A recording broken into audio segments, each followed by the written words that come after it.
लोग देखेंगे प्लांट के कुछ बचे हुए हार्मोन्स जैसा कि हमने आपको बताया कि हार्मोन्स एक केमिकल स्टिमुलेटर होता है। केमिकल स्टिमुलेटर क्या होता है उसको आपको ध्यान से समझ लेना है। आप ये मत समझिए कि ये किसी केमिकल रिएक्शन में पार्टिसिपेट करता है, but it is only acted as the stimulator. Stimulator यूँ समझ सकते हैं कि जैसे सोसाइटी में दो व्यक्तियों के बीच अगर कोई विवाद चल रहा हो तो वहाँ पे बैठे कुछ लोग ऐसा काम करते हैं कि वो डायरेक्ट विवाद में हिस्सा नहीं लेते, डायरेक्ट लड़ाई या झगड़े में हिस्सा नहीं लेते, बल्कि जस्ट वह क्या करते हैं कि उसमें इस पार्टी को कुछ कह दिया, उस पार्टी को कुछ कह दिया और उस लड़ाई को बढ़ावा दे दिया। पार्टिसिपेट नहीं कर रहे, बढ़ावा दे रहे। तो उसी तरह से ये हमारा जो है आपका हार्मोन्स भी है, जो किसी केमिकल रिएक्शन में कोई पार्टिसिपेशन नहीं करता, वह केवल उस पर्टिकुलर रिएक्शन को बढ़ावा देता है। तो वही इसमें तीसरा जो थर्ड हार्मोन, नेक्स्ट हार्मोन है आपका, वह है आपका साइटोकिनिन्स। साइटोकिनिन्स जो है वह क्या है, कह रहे हैं कि यह एक ग्रोथ प्रमोटर हार्मोन है। कैसा है? ग्रोथ प्रमोटर हार्मोन है। ग्रोथ प्रमोटर का मतलब होता है कि यह ग्रोथ को प्रमोट करता है, बढ़ावा देता है, ग्रोथ कराने में हेल्प करता है। कह रहे हैं कि इट इज केमिकल स्टिमुलेटेड, है ना, that works that produced in the non photosynthetic parts. अब देखेंगे कि यह कहां पर प्रोड्यूस होता है, तो कहता है कि नॉन फोटोसिंथेटिक पार्ट क्या क्या होता है। नॉन फोटोसिंथेटिक पार्ट तो इसमें आ जाता है आपका स्टेम, ठीक है, स्टेम के बाद रूट्स आ जाएंगे, ठीक है, और रूट्स के अलावा वो सभी पार्ट्स जो फोटोसिंथेसिस प्रोसेस को परफॉर्म नहीं कर सकते हैं, उन सभी पार्ट्स में जो है वो प्रोड्यूस्ड होते हैं आपके साइटोकिनिन्स, ठीक है। अच्छा, इस साइटोकिनिन का फंक्शन क्या होता है? तो साइटोकिनिन्स का पहला फंक्शन होता है कि promote cell division and cell differentiation. देखिए, सेल डिवीजन का मतलब ये हो गया कि एक सेल डिवाइड होगा, दो सेल बनाएगा, दो सेल्स डिवाइड होगा, चार सेल बनाएगा, और इस तरह कंटिन्यूअसली लगातार उसमें डिवीजन प्रोसेस चलेगा। इसी से नए नए सेल्स फॉर्म होंगे, तो इसे हम लोग कहते हैं सेल डिवीजन। दूसरा बात करते हैं सेल डिफरेंशिएशन की। तो देखिए, डिवीजन में हो गया कि सेल जो है वह पहला जो है वह एक था, एक से बन गया दो, दो से बन गया चार, और इस तरह लगातार सेल्स की संख्या जो बढ़ेगी यह कहलाएगा सेल डिवीजन। सेल डिफरेंशिएशन का अर्थ हो गया कि इसमें प्लांट की बॉडी में जब टिश्यू बनेंगे तो उसमें अलग अलग टाइप्स के सेल्स का ग्रुप बनेगा और अलग अलग तरह के टिश्यूज को फॉर्म करेंगे, लेकिन उनका जो ओरिजिन होगा वह ओरिजिन सेम होता है। क्लास 9 में आपने पढ़ा होगा कि apical meristem is known as the parent tissue, लेकिन इसी एपिकल मेरिस्टेम से जो है वो आपका क्या बनता है, लिटरल बनेगा, इंटरकैलरी बनेगा, फिर परमानेंट मेरिस्टेम से बन जाएगा परमानेंट, परमानेंट में भी टाइप्स बटेंगे, और वो सारे जो सेल के स्ट्रक्चर और फंक्शंस में बदलाव आते हैं उसको कौन लाएगा, तो उसको लाएगा आपका डिफरेंशिएशन प्रोसेस। और वो कौन प्रमोट करेगा, तो साइटोकिनिन्स प्रमोट करते हैं। तो सेल डिवीजन को प्रमोट करेंगे और सेल डिफरेंशिएशन को। दूसरे नंबर में कहता है कि delay the ageing of lips, यानी एजिंग का मतलब हो गया कि उसके एज को बढ़ाएगा, यानी फंक्शन का जो रिटेंशन होता है, फंक्शन का जो पीरियड होता है, उस पीरियड को इनहेंस करेगा। और इसी इनहेंसमेंट,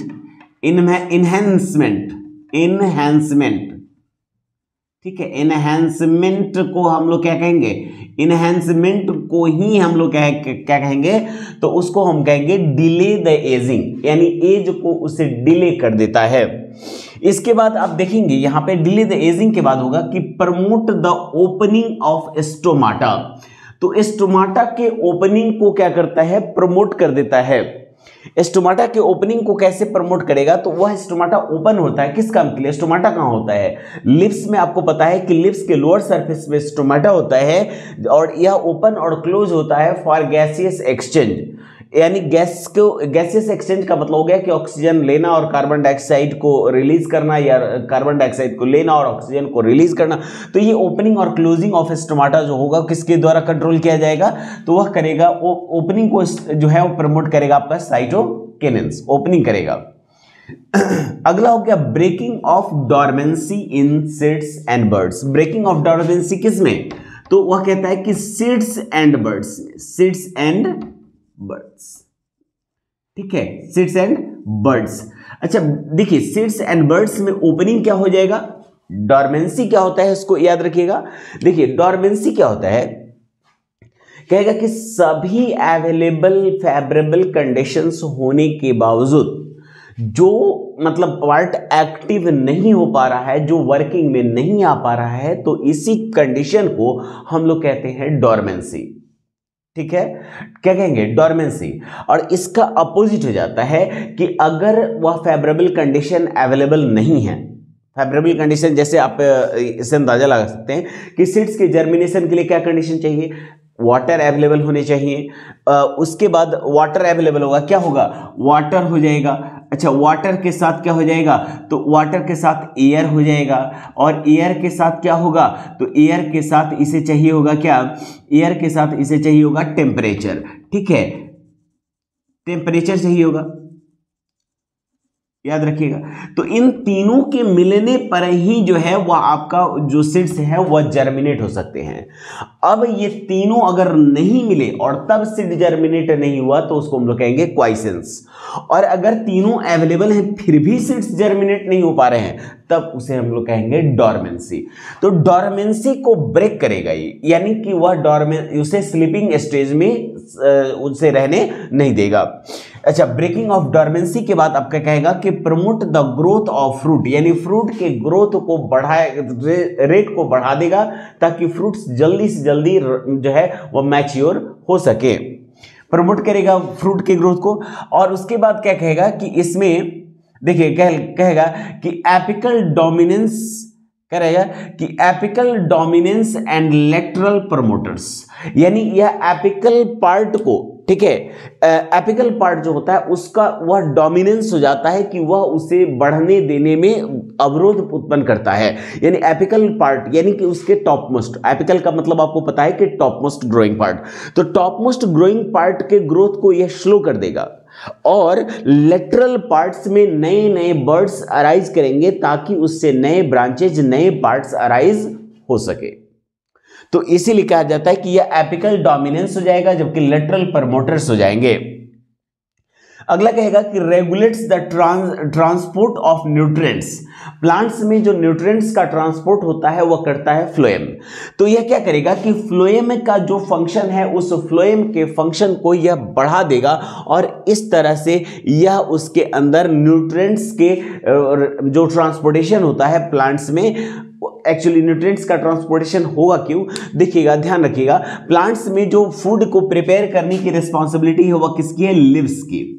अब लीव्स क्या करेगा, यहां पे यह प्रिपेयर करेगा उस पर्टिकुलर फूड को या न्यूट्रिएंट्स को और उसे वहां से कैरी करके और उसे डिफरेंट पार्ट तक ले जाने की जो रिस्पॉन्सिबिलिटी है वह होती है फ्लोएम की। और फ्लोएम प्रोसेस को बढ़ा दे, जहां जितनी डिमांड है उतना डिमांड फुलफिल कर सके, इस प्रोसेस को रेगुलेट करेगा कौन, तो वह रेगुलेट करेगा साइटोकिनिन्स। तो इस तरह साइटोकिनिन्स का आपने फंक्शन देखा। अब आ जाएंगे, बात करेंगे एब्सिसिक एसिड की। यह एब्सिजन है। एब्सिजन का मतलब होता है कि यह विरोधी है, ठीक है। तो यह एब्सिजन प्रोसेस को इनिशिएट करेगा, यानी वह विरोध करेगा। किसका विरोध करेगा, ग्रोथ का। किसका विरोध करेगा, ग्रोथ का। तो यह एक ग्रोथ इनहिबिटर हार्मोन हो जाएगा। इसीलिए कहता है कि it is produced in all parts of plant, यानी सभी पार्ट्स में होगा। रूट है, लीव्स हैं, फ्लावर्स हैं, फ्रूट्स हैं, है ना, स्टेम है, उन सभी पार्ट्स में ये जो है वह आपका प्रोड्यूस्ड होगा। कह रहा है कि it act as the growth inhibitor, यानी यह ग्रोथ का विरोध करेगा। अब सवाल आपके मन में होगा कि sir how could it opposes the growth. तो देखिए, actually it opposes the growth by just neutralising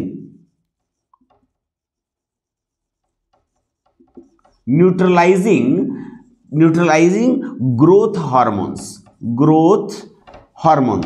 short में लिख सकते हैं GH, ग्रोथ हार्मोन्स। किसे न्यूट्रलाइज कर देगा, ग्रोथ हार्मोन को न्यूट्रलाइज कर देगा ताकि उसमें ग्रोथ के प्रोसेस स्लो हो जाए, ग्रोथ का प्रोसेस कम हो जाए। कहेंगे फिर तो ये प्लांट के लिए अच्छा नहीं है, भाई ग्रोथ का विरोध कर रहे है ना। लेकिन याद रखिए कि यह ग्रोथ का अपोजिस करता है ताकि प्लांट के पार्ट्स को सफिशिएंट टाइम मिल सके for the process of proper maturity. ठीक है, ताकि वह यह ग्रोथ का विरोध क्यों करेगा, तो याद रखिएगा for proper maturity, for proper maturity.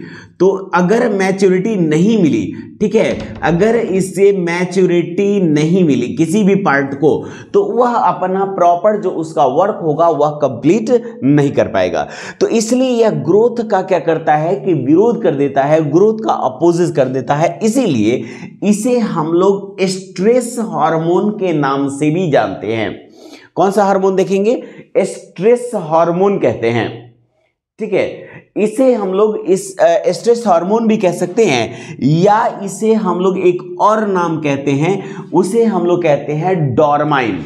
क्या कहते हैं उसे हम लोग कहेंगे डोरमाइन। यानी कि यह जो हमने पढ़ा था इसमें कि डोरमेंसी को यह ब्रेक करेगा, तो यह डोरमेंसी को ब्रेक नहीं करके यह इस डोरमेंसी को बढ़ा देगा, ठीक है। तो इसलिए यह डोरमेंसी को चूंकि बढ़ाता है, इसलिए इसे हम लोग कहेंगे डोरमाइन भी।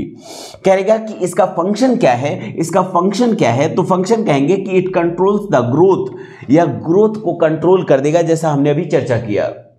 ग्रोथ को कंट्रोल कैसे करेगा वो भी बताया, ग्रोथ का कंट्रोल करने से क्या प्लांट को बेनिफिट मिल रहा है वो भी हमने आपको बताया है। अब चलिए कहेगा कि इट इंट्रोड्यूस्ड द डोरमेंसी, या डोरमेंसी को इंट्रोड्यूस करेगा कि फेवरेबल कंडीशन है भी तभी तुम्हें ये काम नहीं करना है, तभी तुम्हें जर्मिनेट नहीं होना है, तभी तुम्हें प्लांट में कन्वर्ट नहीं होना है, ऐसा उसको वह इंस्ट्रक्ट करेगा, यानी उसमें वह डोरमेंसी को बनाए रखने में का प्रयास करेगा। कहां कहां डोरमेंसी बना सकता है, तो सीड्स और बर्ड्स में। कहां कहां डोरमेंसी बना लेगा, सीड्स और बर्ड्स में यह डोरमेंसी बनाकर रखेगा। अगला देखेंगे क्लोजिंग ऑफ स्टोमाटा, तो ये ओपनिंग ऑफ स्टोमाटा और इधर क्या करेगा, क्लोजिंग ऑफ स्टोमाटा, यानी दोनों मिलकर, यानी कौन, साइटोकिनिन्स और एब्सिसिक एसिड दोनों मिलकर स्टोमाटा के ओपनिंग और स्टोमाटा के क्लोजिंग दोनों को कंट्रोल करते हैं, ठीक है स्टूडेंट्स। तो ये क्लोजिंग ऑफ स्टोमाटा के लिए, और दोनों एसेंशियल है, ठीक है, दोनों एसेंशियल है। इससे क्या होता है कि प्लांट्स में गैसेस एक्सचेंज का प्रोसेस प्रॉपर बना रहता है। इसके अलावा यह एक और चीज इसमें फायदा हो जाता है, प्लांट्स के बॉडी में प्रेजेंट एक्स्ट्रा वाटर को भी रिलीज करने में इसे हेल्प या मदद मिल जाती है। अगला कह रहा है कि कॉजिंग द एब्सिजन, एब्सिजन का मतलब हो गया कि वह प्लांट के बॉडी के डिफरेंट पार्ट्स को उससे क्या करेगा कि मतलब वहां से मतलब डी अटैच कर देगा, हटा देगा, यहां डी अटैच कर देगा, प्लांट के बॉडी से उस पार्ट को हटा देगा। इसे हम लोग वेल्टिंग या फॉलिंग भी कहते हैं। यानी यह प्लांट के डिफरेंट पार्ट्स, जैसे कि मान लीजिए लीव्स हैं, क्या हैं, लीव्स हैं, लीव्स के साथ जैसे पुराने लीव्स हो गए, फ्लावर्स मैच्योर हो गए, तो इन फ्लावर्स को, ठीक है, फ्लावर्स को हो जाएगा। इसमें आपका जो है वह कोई पार्ट अगर ऐसा हो जाएगा, जैसे आप कहेंगे फ्रूट्स को, तो फ्रूट्स को कह सकते हैं कि फ्रूट्स जो है वह मैच्योर हो गया।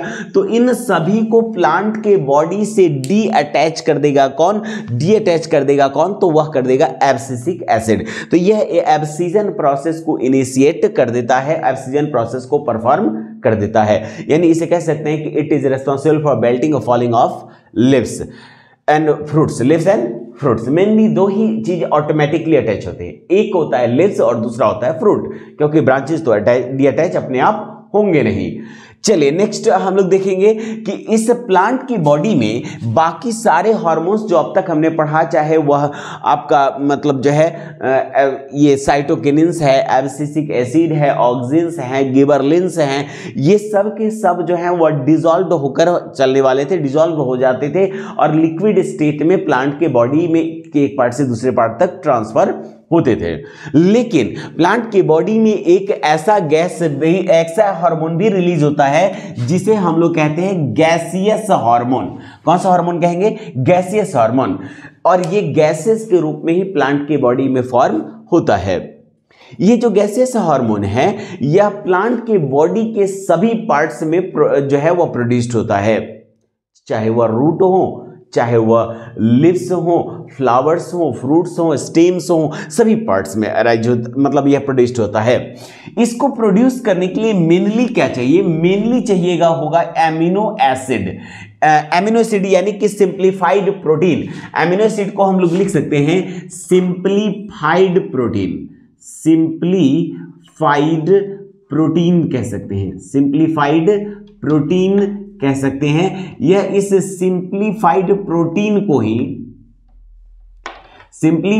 प्रोटीन का ही इस्तेमाल करता है इसको सिंथेसाइज करने के लिए। ठीक है, अब बात करेंगे इसके फंक्शन के, तो देखिए यह प्रमोट करेगा राइपनिंग ऑफ, मेन आप एक ही फंक्शन को याद रखिएगा कि it promotes the ripening of fruit. इसके अलावा इसका जो फंक्शन होता है वह ऑलमोस्ट मैच करता है किससे, तो एब्सिसिक एसिड से। जैसे यह भी कॉज करेगा एब्सिस, ठीक है, यह भी अपोजिस करेगा, विरोध करेगा ग्रोथ का। तो इस तरह आप ये ध्यान रखेंगे कि यह दोनों लगभग फंक्शन एक ही करते हैं, सिर्फ एक डिफरेंट फंक्शन था जिसे हमने आपको लिखा दिया था, वह है promote the ripening of fruit.